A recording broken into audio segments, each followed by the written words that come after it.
Welcome to Tag Talks Happy Hour with Ajit Kara. One part small talk, all parts real talk. This is the part of the day when Ajit gets to know the people behind the job titles at Tag.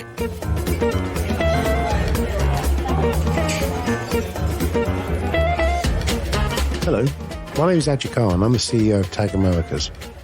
I believe that every company's biggest asset are its people. And I'm very fortunate to work at Tag where I think we have amazing people.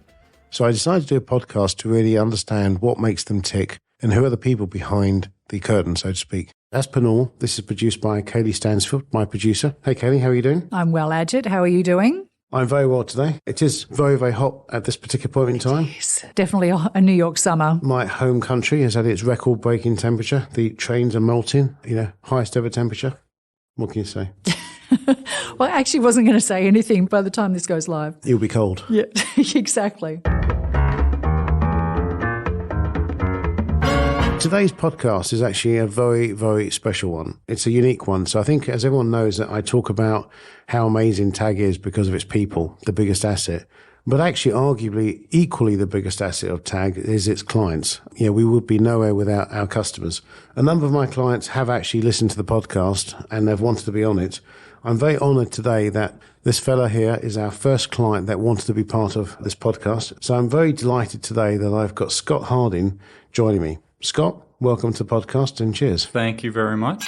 Appreciate it and honored to be the guinea pig from a customer standpoint to be here. You are the guinea pig and you were brave enough to have, Scott, you didn't want any of my fabulous wine selections that's become renowned on the podcast, but you let me pour you keg. And so how was my pouring skills? It was very nice. I was impressed. The speed? Not too much head, the speed. I don't know if it was the CO2 on the keg that was a bit bad, but still tastes fine. There you go. Thank you for that. And thank you for making the effort here. I really appreciate it. You are not from the tri-state area, so where are you from, Scott? From really all over. Currently live in Greensboro, North Carolina. Been there for 7.5 years. Actually, coming up in about 6 months will be the longest I've been in one place ever. Oh, my whole life. Including growing up? Including growing up. We always moved at least a little bit. So from Colorado, Indiana, other parts of North Carolina, Texas, Delaware, variety of different places. You're trying to get through to the whole 50 states? Try to, but, keep coming back to North Carolina. And so that's kind of where we've been at for the last while. I'll come back to North Carolina, but in terms of the moving around, was that your parents or one of them in job-wise? Or? It was my dad, job-wise. Moved around quite a bit just from his career. Oh, okay. Right. And do you have a spouse? I do. Wife, Kate. And then I have 2 kids, a 14-year-old daughter, Cooper, and a 12-year-old son, Kellen. Wow. And how are they doing this summer? Are they at home? Busy as get all. They're out and about, running around, camps, variety of different stuff. The mom and dad taxi is still moving around quite full steam in the summertime. It never goes away, by the way. No, I know. Tell me about Greensboro. It's a beautiful part of the world. I have been there. But apart from the job, do you love being there? It actually, because I've lived in 3 or 4 different parts of North Carolina, with where we are life-wise, with kids their ages right now, it's actually quite nice. I mean, it's a 300,000 person city, so you have enough stuff. You're near Charlotte, near Raleigh, where you can do something bigger. I mean, it's not New York City or a tri-state area, but we used to live up in Delaware, South Jersey area. Yeah, but you get enough to do, but you have green space and open land. And when you're in Manhattan, do you enjoy the fact that you are so tall? I can see over everybody. It makes a big difference. The height has a couple advantages. One, if you're traveling in the airport with anyone, they can always find you. 2, if you're on the subway and you have to stand up, you're typically at least breathing the upper air and not the lower air. So yeah, so those are aspects. But then trying to either get in a taxi or when you rent a car or buy a car, finding shoes or pants becomes a bit of a challenge. So how tall actually are you? I'm 6'6". That is tall. I remember 2 meters for the metric foot. Well, I'm going to come on to your science brain in a second. Keep sticking to the height. When I first met you, it was via video calls. And then when I met you in the flesh, I actually almost said, "Oh my God, you are so tall." And then I think towards the end of the evening, like a small child nestled into you. You're a good hugger when you're that height. There was a fair amount of wine and about a 3-hour chat with dinner. And we hugged it out. I hugged it. I enjoy that. You are a very huggable person, I have to say. Oh, love the laugh. Now, you are actually, apart from being very tall, you're very intelligent. I mean, like your engineering background, where did that come from? Have you always been fascinated with engineering? Just for whatever reason, math and science always clicked. Biology was never my favorite, but chemistry and just math just made sense out from algebra to whatever, just always made sense. And so you kind of put math and chemistry together in chemical engineering. Yeah.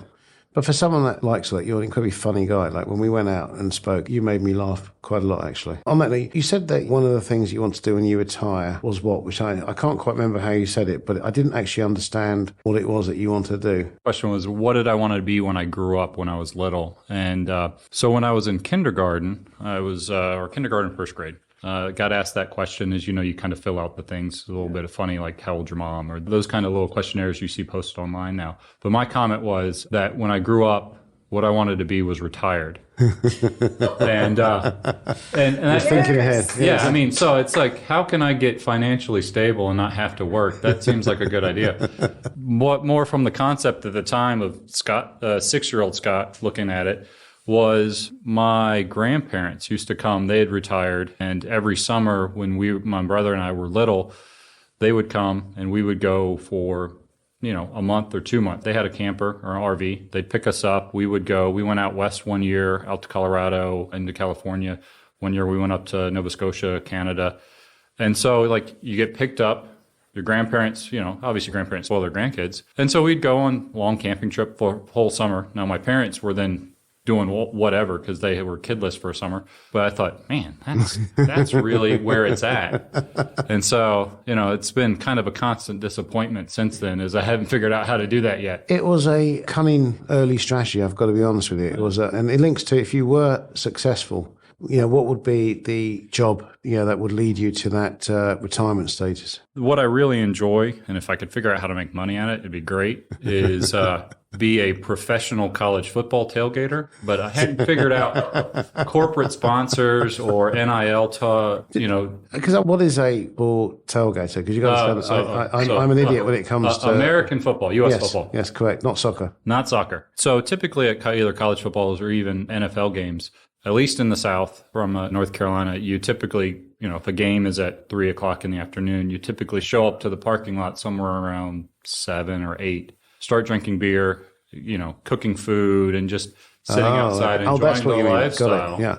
Then you go into the game, watch your team, and then you kind of come out, and depending on how the game went, you either tailgate more, and then you figure out how to have someone come pick you up or that kind of thing. So it's just more of enjoying a full college football experience. Now I understand that, and that sounds like a very smart strategy in that you kind of miss all the stupid waiting to get into a stadium, waiting to get out. You're actually enjoying the preamble and the post-amble and barbecue and beer. Very much so. That sounds like a good career. If you can make money out of that, does sound like a good career. And then it comes back to if then I had a camper, I could then drive the camper, and then you don't even have to travel. You just, you stumble back into the camper, and then, But you have to empty out the septic tank.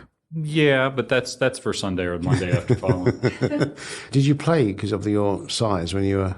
No, I did not. It's surprising because you basketball. I played high school basketball for like a rec league, never anything organized. The problem is I'm tall, but I'm slow and white, and I can't jump very tall or high. There was a brief window in my more athletic time frame where I could dunk basketball.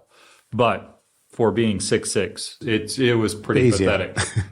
Pretty pathetic. That's a bit of the view. My basketball style was a bit more in the Bill Laimbeer scenario from the bad boys from the Detroit Pistons. I had 5 fouls and I used them. I did actually see not too long ago my first in the flesh basketball game at Madison Garden Square, and you see it on TV, but I had no idea how fast that sport is. It's the athleticism on the NBA players is just, as you said, until you see it in person, it's just amazing. The skill of body control and all that same. It's amazing, it really is. And have you met any famous sports stars or celebrities? Actually, just recently, back in April, I happened to get lucky and was able to go to the Masters tournament in Augusta. Oh, wow. And I had a pass to Berkman's place. So it's like a ritzy VIP area where they have food and beverage and some other stuff. And so as I was walking in, and I shake this guy's hand, he's wearing a green jacket. So one of the members. And so I shake his hand, don't see, it's a fairly tall guy. And then I hear the voice and I walk by and I don't think, it's glad handing and kind of like, oh, someone has to do their duty. And I realized after I heard the voice and took a minute, I'm like, oh, well, that was Peyton Manning. Oh, wow. And so then I circled back around and shook his hand again and talked to him for a bit because my wife Kate's from Indiana. And so she was always a huge Peyton Manning fan as the Indianapolis Colts. And so then I talked to him for a bit. But yeah, that would be the most famous person I've actually met and talked to. While I was at the Masters, Tiger was warming up on the putting green. And so I was from basically me to you, seeing him warm up and kind of do some stuff there. So that was pretty cool. Are you a golfer? I would say I attempt golf. I don't even play golf. I like to be outside for 4 hours and drink beer. That's your sport. That's kind of, I'm really good at driving the cart. I'm really good at losing golf balls. So I like to go out there. It's just, the problem is finding the time. When I play, I think I'm like you. I play, maybe not so good, but I also play Ajit's rules, which is if I don't like the way the ball is lying, I'm allowed to move it. Little foot wedge. Yeah. I think that's fine. Foot wedge. Yeah. I think it goes too far. I don't want to. There's maybe a snake down there or something. I'm gonna, I'm thinking of the environment. Yeah. We all play well together. And I remember playing back to Tiger Woods, and I was playing one of the courses that he had played a few weeks prior, and there's a famous shot that he did, and it was in Wales, I think, at that point. In the United Kingdom. And the guy that I was playing with was a huge golfing fan and was, into everything. And we teed off and I thought I teed off quite well and I have no control. And so I make good ball contact, but it can go anywhere. Yeah. But I still thought I made some good distance. And then I did my second shot. And I'm walking towards my ball, and I got to my ball, and then my guy said, "Oh, and Tiger's tee-off shot was just over there, which is still ahead of you, still ahead of the two shots that I had taken." And it just, when you see it, because it's a long course, and you see the sheer distance that some of these golfers can just crush it. It's just unbelievable. It's astonishing. It's astonishing, real skill, and made me feel very inadequate, I have to say. Biggest challenge you've ever faced? If you look at from, I'll touch on work for just a hot minute. If you look at just everything that's gone on in the past 2 years, from supply through anything, from a work standpoint, trying to figure out how to make heads or tails from everything, it's just been utter chaos the last 2 years. And so I would say from a challenge standpoint, I'd say that's probably the biggest thing that still dealing with. But I really enjoy kind of stuff like that where you say, all right, how can I dealing with whatever's thrown at you? And you say, all right, I know I'm making a difference to do X, Y, Z. And so that it's just getting a bit of the perspective to step back and say, look at all the stuff that we've actually done. Do you think that's your general tendency, man, like in math and engineering? Because I find you very calm. You do actually find the middle ground, the way to things through. And does that come from your kind of love of science? And well, I think it's a couple things. I think one, I do like logic, problem solving, data, that kind of approach. I think the other aspect from a personality type, whether it comes off in the podcast or not, introvert to some extent. I play an extrovert on TV. The aspect of that is I tend to think and take stuff in, process before I respond. Other than dry, sarcastic humor. That's about the only thing I'm quick on. You are quick on the wit. That's about the only thing I am quick at. That's probably the rationale there. That's interesting. And some of your greatest achievements, or when you're your happiest? When I'm happiest, I would say, I think when you look at the, harmony or, how with the family, is that family time when there's nothing going on. It's just the day-to-day kind of life. Everything's kind of busy here or there, that kind of stuff, and just kind of get into that where it's not full autopilot, but everything's taken care of. There's not a lot to worry about. You're just in that kind of moment, and that is where I'd say just really enjoy. Because your children are teenage years at the moment, aren't they? 14 and 12. And whilst every period of children can be a bit challenging as they go through different things, it's a wonderful age because you're still doing things as a family. Yeah. They've got their own personalities. They've got mine, as many people on the podcast know, that two girls are 28 and 26 now. If I've got that right, I probably got it wrong. And they're still great fun. But I miss when they were younger, and you could, the family trips, the engagement, the innocence of, what they're like. It's a wonderful time. I'm sure that you and your wife are cherishing, but it's very satisfying, actually. Oh, yeah. Well, I think, as you said, every age has a bit of difference. So right now, if you look at it, what I'm enjoying is they're both Cooper and Kellen are coming into their own personalities. And so you see where, obviously when they're little, you kind of control everything, where their likes and dislikes are coming out, what their approach on certain things, how they look at certain things, and how they take stuff. That's really just kind of fun to see that blossom. And it's a very sad day, though, and it will come very quickly for you, as it did for me, which is when you realize that they are way smarter than you, that you cannot help them. I've known that for a while. Exactly. You can't help them with their homework anymore. And, you start, and they know it as well. And they just move on to a whole different level where you become the butt of all of their jokes. Like, that transition happens. And oh, yes. It's an experience for sure.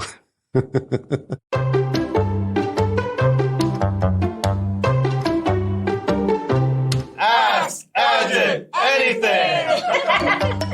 This is coming to the part where you may ask me any question or questions that you may have, and there's no sacred ground, as they say. That is a tough one. I guess the question I have for you, given we're in this lovely podcast room with all the vinyl images on the wall, what drove you to do the podcast? Is this a self-serving, I think my voice is nice and smooth to do the podcast, you can play on the nice subtle tones here, or is, kind of, why did you need to make this a reality? Interesting. So it was clearly so I could drink during the day. That's a good point. That was one opportunity. I think definitely not the voice, by the way, as Kaylie knows, and she always tries to get me to listen to the podcast for self-improvement, as she calls it. And how's that going for her? Yeah, how is that going for you? I won't do it because I did this. I think I've joked before that I don't have a face for TV, and I'm not sure I have a voice for radio either. I definitely didn't do it for the silky smooth voice. I did this because I was inspired around, I want to connect our people. And, since COVID, we've become much more disparate.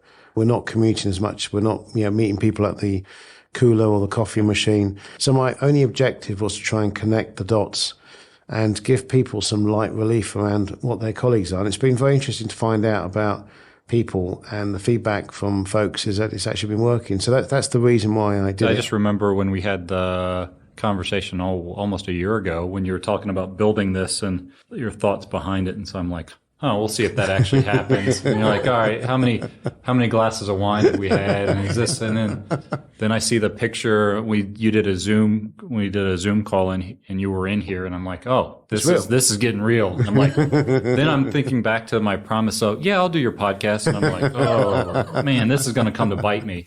Yeah, so, and then it was the email a week that I chased you for. Yeah, exactly. Yeah. And then we tried to do it in May, and then we both got COVID separately. And then at the same time, you in Canada and I was at home. And so then, so finally it, beat it down to where I had to come here just to, Exactly.